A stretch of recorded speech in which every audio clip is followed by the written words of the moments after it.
السلام عليكم ورحمة الله وبركاته. نحمد الله العظيم ونصلي على رسوله الكريم. أما بعد. அன்பான ஜமாத்தார்களே, பெரியோர்களே, அல்லாஹ்வின் கிருபையால் ஃபஜ்ருடைய தொழுகையை இமாம் ஜமாஅத்தோடு தொழுதுவிட்டு குர்ஆனுடைய ஆயத்துகளின் அர்த்தங்களை, விளக்கங்களை தெரிந்து கொள்வதற்காக நாம் எல்லாம் அமர்ந்திருக்கிறோம். ரப்பு சுப்ஹானஹு வ தஆலா நம்முடைய எல்லா அமல்களையும் முழுமையாக கபூல் செய்வானாக. ஆமீன். இன்றைய நாளை பரக்கத்து நிறைந்த நாளாக, ரஹ்மத்து நிறைந்த நாளாக, கெட்ட முடிவுகளை விட்டும், முசீபத்துகளை விட்டும், ஷைத்தான்களுடைய தீண்டுதல்களை விட்டும், நோய் நொடிகளை விட்டும், திடீர் மரணங்களை விட்டும் பாதுகாப்பு பெற்ற நாளாக அல்லாஹ் இந்த நாளை நமக்கு அமைத்து தருவானாக. ஆமீன். சங்கையானவர்களே, சூரத்துல் ஃபாத்திஹா, அல்ஹம்து சூரா, மொத்தம் 6 வசனங்கள். அல்ஹம்துலில்லாஹி ரப்பில் ஆலமீன், அகிலத்தார்களுடைய இரட்சகனான அல்லாஹ்வுக்கே எல்லா புகழும். அர் ரஹ்மானிர் ரஹீம், ரஹ்மானாக, ரஹீமாக, அன்பாளனாக, அருளாளனாக அல்லாஹ் இருக்கிறான், அவனுக்கே எல்லா புகழும். மாலிக் யௌமித்தீன், கியாமத் நாளுடைய அரசன், நீதிபதி, அப்படிப்பட்ட அல்லாஹ்வுக்கே எல்லா புகழும். ஈயாக்க நஅபுது வ ஈயாக்க நஸ்தஈன், இறைவா உன்னையே நாங்கள் வணங்குகிறோம், உன்னிடத்திலேயே நாங்கள் உதவியும் தேடுகிறோம். இஹ்தின சிராத்தல் முஸ்தகீம், எங்களுக்கு நேரான பாதையை, வழியை காட்டுவாயாக. சிராத்தல்லதீன அன்அம்த அலைஹிம், நீ எவர்கள் மீது நிஅமத் செய்தாயோ, அருள் புரிந்தாயோ, அவர்கள் எந்த வழியில் இருந்தார்களோ அந்த வழியை காட்டுவாயாக. கைரில் மக்லூபி அலைஹிம் வலல்லாலீன், நீ எவர்கள் மீது கோபப்பட்டாயோ, எவர்களை நீ வழி தவறச் செய்தாயோ, அப்படிப்பட்டவர்களுடைய வழியில் எங்களை நடத்தி விடாதே என்பது சூரத்துல் ஃபாத்திஹா 6 ஆயத்தினுடைய அர்த்தங்களை நாம் நேற்றோடு நிறைவு செய்திருக்கிறோம். அல்ஹம்துலில்லாஹ். அடுத்து குர்ஆனில் 2வது சூரா சூரத்துல் பக்ரா. இது கிட்டத்தட்ட 2 அரை ஜுஸூக்கள் நிறைந்த பெரிய சூரா. குர்ஆனிலேயே பெரிய சூரா சூரத்துல் பக்ரா. நமக்கு என்ன ஒரு நியத் என்றால், நமக்கு தெரிந்த சூறாக்கள், குல் அஊது பிரப்பின் நாஸ், குல் அஊது பிரப்பில் ஃபலக், குல் ஹுவல்லாஹு அஹத், இந்த மாதிரி சிறிய சிறிய சூறாக்கள் எல்லாருக்கும் தெரியும் இல்லையா? அந்த சூறாக்களுடைய அர்த்தங்களை முதலில் பார்த்துவிட்டு நாம் அதனுடைய விளக்கங்களை முதலில் தெரிந்து கொண்டு, அதற்கு பின்னால் நாம் முதலிலே அலிஃப் லாம் மீம் சூரத்துல் பக்ரா முந்திய பகுதிக்கு வரலாம், அதனுடைய அர்த்தங்களை பிறகு பார்க்கலாம் என்று ஒரு எண்ணம் வைத்திருக்கிறோம். அந்த அடிப்படையில் இப்பொழுது சூரத்துல் நாஸ் 30வது ஜுஸுவிலே கடைசி சூரா, குர்ஆனிலேயே கடைசி சூறாவாக இடம்பெற்றிருக்கிற குல் அஊது பிரப்பின் நாஸ், குல் அஊது பிரப்பின் நாஸ் என்கிற இந்த சூறாவையும், அதற்கு முந்திய சூறாவாக இருக்கக்கூடிய குல் அஊது பிரப்பில் ஃபலக், இந்த 2 சூறாவும் நம் வாழ்க்கையில் இருக்க வேண்டிய சூறாக்கள். எல்லா முசீபத்துகளும் போக வேண்டும் என்றால் இந்த 2 சூறாவை மடக்கி மடக்கி ஓதிட்டே இருந்தாலே போதும். ஏதாவது ஒரு கஷ்டங்கள் வருதா, யாராவது நம்முடைய வளர்ச்சியை பார்த்து பொறாமைப்படுகிறார்களா, ஒரு கண்திருஷ்டி நமக்கு வருவது போன்று எண்ணம் தோன்றுகிறதா, இந்த 2 சூறாக்களை ஓதினால் நிவாரணம் கிடைக்கும், சந்தோஷமான வாழ்க்கை கிடைக்கும். நபி ஸல்லல்லாஹு அலைஹி வஸல்லம் அவர்களுக்கு சூனியம் வைக்கப்பட்டது, ரசூலுல்லாஹ்வுக்கு சூனியம் வைக்கப்பட்டது. எப்படிப்பட்ட சூனியம்னா, எந்த ஒரு பொருளையும் கேட்டிருக்க மாட்டாங்க மனைவிடத்தில், ஆனால் கேட்டது போன்று ஒரு உணர்வு, அதை வைத்து சண்டையிடுவார்கள் ரசூலுல்லாஹ் மனைவிமார்களோடு. ஒன்று ஆயிஷா, எவ்வளோ நேரம் ஆச்சு அந்த பொருளை கேட்டு, இன்னும் கொண்டு வரலையே. ஆனால் ரசூலுல்லாஹ் கேட்டே இருக்க மாட்டாங்க. உதாரணமாக டீ கேட்குறாங்கன்னு வைங்களேன், டீ கேட்டே இருக்க மாட்டாங்க. ஆனால் ஆயிஷா அம்மாவை பார்த்து திட்டுவாங்க ரசூலுல்லாஹ், என்ன ஆயிஷா, நான் உன்கிட்ட டீ கேட்டு சாயா கேட்டு எவ்வளோ நேரம் ஆயிடுச்சு. இது போன்ற ஒரு சூனியம், கணவனுக்கும் மனைவிக்கும் இடையிலே ஒரு பிரிவை ஏற்படுத்தக்கூடிய ஒரு சூனியம் ரசூலுல்லாஹ்வுக்கு வைக்கப்பட்டது. ஒரு யூதனால், ஆதாரபூர்வமான ஹதீஸ், ஒரு யூதனால் வைக்கப்பட்டது.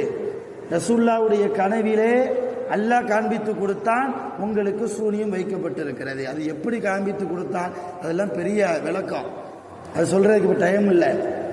ஒரு குறிப்பிட்ட கிணறு, அந்த கிணறுக்கு கீழே உங்களுக்கு சூனியம் வைக்கப்பட்டிருக்கிறது என்று அல்லாஹ் காண்பித்து கொடுக்க சஹாபாக்களோடு ரசூலுல்லாஹ் போனாங்க.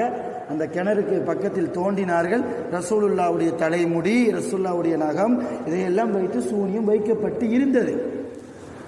இப்போ உடனே அலி ரலியல்லாஹு, அபூபக்கர் சித்திக் ரலியல்லாஹு வேகத்தோடு அந்த சூனியம் வைக்கப்பட்ட பொருளை தன் கையால் எடுக்க முற்பட்ட பொழுது ரசூலுல்லாஹ் தடுத்தாங்க. உங்கள் கையால் அதை தொடாதீர்கள், இது எனக்கு வைக்கப்பட்டது, நான் பார்த்து கொள்கிறேன் என்று சொல்லி பக்கத்தில் உட்கார்ந்து இந்த 2 சூறாவை தான் ஓதி ஓதி ஊதுனாங்க ரசூலுல்லாஹ்.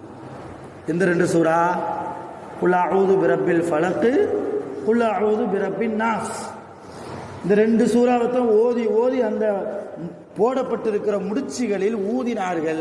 ரசூலுல்லாஹ் ஊத ஊத அந்த முடிச்சு தானாக அவிழ்ந்தது. அதோடு ரசூலுல்லாஹ்வுக்கு வைக்கப்பட்டிருந்த சூனியமும் போனது. புகாரியில் பதிவு செய்யப்பட்ட ஹதீஸ். முஸ்லிம் என்கிற கிதாபிலும் இந்த ஹதீஸ் பதிவு செய்யப்பட்டிருக்கிறது. திருமதி என்ற கிதாபிலும் இந்த ஹதீஸ் பதிவு செய்யப்பட்டிருக்கிறது. இப்போ எதுக்கு சொல்ல வரேன்னா, அவ்வளவு பவர்ஃபுல்லான ஒரு சூறா தான் குல் அஊது பிரப்பின் நாஸ், குல் அஊது பிரப்பில் ஃபலக். ரசூலுல்லாஹ்வுக்கே சூனியம் வைக்கப்பட்டிருக்கிறது என்றால் நாமெல்லாம் எம்மாத்திரம். சூனியத்தை பொறுத்த வரைக்கும் இஸ்லாத்தில் அது ஹராம். சூனியம் ஒரு ஆளுக்கு, ஒரு முஸ்லீம் வைப்பது ஹராம். அவன் முடங்கி போக வேண்டும், அவன் வியாபாரத்திலே நஷ்டம் அடைய வேண்டும், அவன் வாழ்க்கையிலே இப்படி தோல்வி அடைய வேண்டும், அவனுக்கு உடம்பு சரியில்லாமல் போக வேண்டும், அவன் மனைவியோடு அவன் பிரிய வேண்டும், அவன் கணவனோடு அவன் பிள்ளைகளோடு பிரிய வேண்டும், குடும்பத்தில் குழப்பங்களை ஏற்படுத்த வேண்டும் என்று ஒரு முஸ்லீம் சூனியம் வைத்தால் அது ஹராம், வைக்கக்கூடாது. ரசூலுல்லாஹ் சொன்னாங்க 7 மிகப்பெரிய பாவம் இருக்குது. மிகப்பெரிய பாவம் 7 பாவம். அதில் முதல் பாவம் ஷிர்க், அல்லாஹ்வுக்கு இணை வைப்பது. 2வது ரசூலுல்லாஹ் சொன்ன மிகப்பெரிய பாவம் அஸ்ஸிஹர்.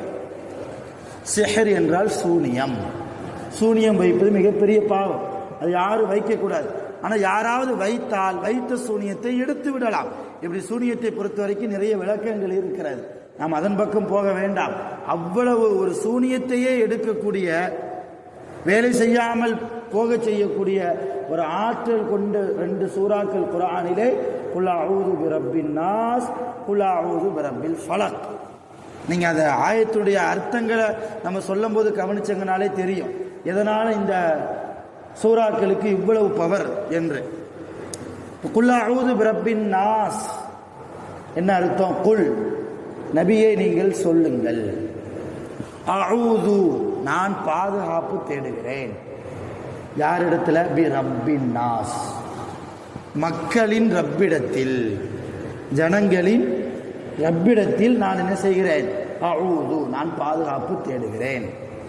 மலிக்கின் நாஸ், மக்களுடைய, மாலிக்கிலிருந்து வர்றதா மலிக்கி, எஜமானனாக இருக்கக்கூடிய அந்த ரப்பிடத்தில் நான் என்ன செய்கிறேன்? அஊது, பாதுகாப்பு தேடுகிறேன். இலாஹின் நாஸ், மக்களுடைய கடவுளாக, இலாகுனா கடவுள்னு அர்த்தம், கடவுளாக இருக்கக்கூடிய அல்லாஹ்விடத்தில் நான் என்ன செய்கிறேன்? பாதுகாப்பு தேடுகிறேன். அதுக்கடுத்து மின் ஷர்ரில் வஸ்வாஸ் அல் ஹன்னாஸ், மின் ஷர்ரில் வஸ்வாஸில் ஹன்னாஸ். ஹன்னாஸ்னா ஒரு ஷைத்தானுக்கு பெயர். ஹன்னாஸ்னா ஒரு ஷைத்தானுக்கு பெயர். இப்போ அந்த ஹன்னாஸுங்கிற ஷைத்தான் என்ன செய்வான்னா, நம்ம மனசில் தேவையில்லாத ஊசலாட்டத்தை போடுவான். எண்ணத்தை போட்டு ஃபஜ்ர் தொழுவ, நாளையிலேருந்து போய்க்கலாம். எண்ணத்தை போட்டு தர்மம் கொடுக்க, நாளையிலேருந்து கொடுக்கலாம். 10 ரூபா கொடுக்கவா, 1 ரூபா கொடுத்தா போதும். இந்த மாதிரிலாம் தேவையில்லாத நன்மைகளை விட்டும் தூரமாக்கக்கூடிய ஒரு எண்ணங்களை போடுபவன் ஷைத்தான். அந்த ஷைத்தானுக்கு பெயர் அல் ஹன்னாஸ். அதைத்தான் குர்ஆன்ல அல்லாஹ் வைக்கிறான். மக்களுடைய ரப்பை கொண்டு நான் பாதுகாப்பு தேடுகிறேன், மக்களுடைய அரசனாக இருக்கக்கூடிய, மக்களுடைய கடவுளாக இருக்கக்கூடிய அல்லாஹ்விடத்தில் நான் பாதுகாப்பு தேடுகிறேன் என்று நபியை நீங்கள் சொல்லுங்கள். சொல்லிட்டு மறுபடியும் சொல்றான், மின் ஷர்ரில் வஸ்வாஸில் ஹன்னாஸ். ஹன்னாஸ் என்கிற ஷைத்தானுடைய வஸ்வாஸையினுடைய தீங்கை விட்டும் நான் பாதுகாப்பு தேடுகிறேன். வஸ்வாஸ் அப்படின்னா மனக்குழப்பம்னு அர்த்தம். வஸ்வாஸ்னா தேவையில்லாத குழப்பங்கள், எண்ண ஓட்டங்கள், தவறான எண்ண ஓட்டங்கள், அந்த தவறான தேவையில்லாத தீய எண்ண ஓட்டங்களை தருவது ஹன்னாஸ் என்கிற ஷைத்தான். அந்த ஹன்னாஸ் என்கிற ஷைத்தானுடைய தவறான எண்ண ஓட்டங்களுடைய தீங்குகளை விட்டும் நான் பாதுகாப்பு தேடுகிறேன் என்று நபியே நீங்கள் சொல்லுங்கள். இந்த ஹன்னாஸ்ங்கிற ஷைத்தான் என்ன செய்வான்? அதை அடுத்த ஆயத்தில் அல்லாஹ் சொல்றான். அல்லதி, அந்த ஹன்னாஸ்ங்கிற ஷைத்தான் எப்படிப்பட்டவன் தெரியுமா? யுவஸ்விசு ஃபீ சுதூரின் நாஸ், மக்களுடைய நெஞ்சங்களிலே. சுதூர்னா நெஞ்சங்கள் தான் அர்த்தம். சதுருக்கு பன்மை சுதூர். சதுர்னா நெஞ்சு, நெஞ்ச கொண்டு நோக்கம் உள்ளம். அப்ப நெஞ்சங்களை கொண்டு நோக்கம் உள்ளங்கள். அப்ப மக்களுடைய உள்ளங்களிலே தேவையில்லாத குழப்பத்தை ஏற்படுத்துவானே, அப்படிப்பட்ட ஹன்னாசுடைய தீங்குகளை விட்டும் ரப்பிடத்தில் நான் என்ன செய்கிறேன்? பாதுகாப்பு தேடுகிறேன் என்று நபியே நீங்கள் கூறுங்கள். மினல் ஜின்னதி வன்னாஸ், ஜின்களிலிருந்தும் கெட்ட மனிதர்களை விட்டும் நான் பாதுகாப்பு தேடுகிறேன். ஜின்களை விட்டும் கெட்ட மனிதர்களை விட்டும் நான் பாதுகாப்பு தேடுகிறேன். முழுக்க முழுக்க அல்லாஹ்விடத்தில் பாதுகாப்பு கேட்கக்கூடிய அருமையான சூரா தான் குல் அஊது பிரப்பின் நாஸ்.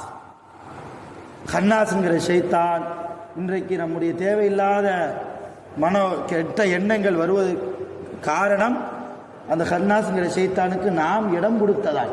இப்போ தேவையில்லாத எண்ண ஓட்டம் வரக்கூடாது, நல்ல எண்ணமே நம்முடைய உள்ளத்தில் எப்போது இருக்கணும்னா நம்ம என்ன செய்யணும்? என்ன செய்யணுங்க? இந்த சூறாவை அடிக்கடி ஓதும். தொழுகையினுடைய தொடர்பு வேணும். ஷைத்தானுடைய தீண்டுதல் நமக்கு இருக்கக்கூடாது. சும்மா இருக்கும்போதெல்லாம் ஓதணும், ஓதிக்கிட்டே இருக்கணும். குல் அஊது பிரப்பின் நாஸ் மலிக்கின் நாஸ் இலாஹின் நாஸ் மின் ஷர்ரில் வஸ்வாஸில் கன்னாஸ் அல்லதி யுவஸ்விசு ஃபீ சுதூரின் நாஸ் மினல் ஜின்னதி வன்னாஸ். எல்லாருக்கும் தெரிஞ்ச சூறா தான். அல்ஹம்துலில்லாஹ் ஓதலாமா இன்ஷா அல்லாஹ். அடுத்த சூரா சூரத்துல் ஃபலக். அந்த சூறாவை குறித்து நாளை பேசுவோம். ரப்பு சுப்ஹானஹு வ தஆலா தேவையில்லாத மன ஓட்டங்களை, தீய எண்ணங்களை விட்டும் ஷைத்தான்களுடைய தீங்குகளை விட்டும் நம் அனைவர்களையும் முழுமையாக பாதுகாப்பானாக. குர்ஆனுடைய தொடர்பிலே நம்முடைய மௌத்து வரைக்கும் நாம் இருப்பதற்கு அல்லாஹ் அருள் செய்வானாக. வாஹிரு தஅவானா அல்ஹம்துலில்லாஹி ரப்பில் ஆலமீன். சுப்ஹானல்லாஹி வ பிஹம்திஹி சுப்ஹானல்லாஹ். أشهد أن لا إله إلا أنت أستغفرك وأتوب إليك. سبحان ربك رب العزة عما يصفون وسلام على المرسلين والحمد لله رب العالمين. صلى الله على محمد صلى الله عليه وسلم. صلى الله على محمد صلى الله عليه وسلم. صلى الله على محمد يا ربي صل عليه وسلم.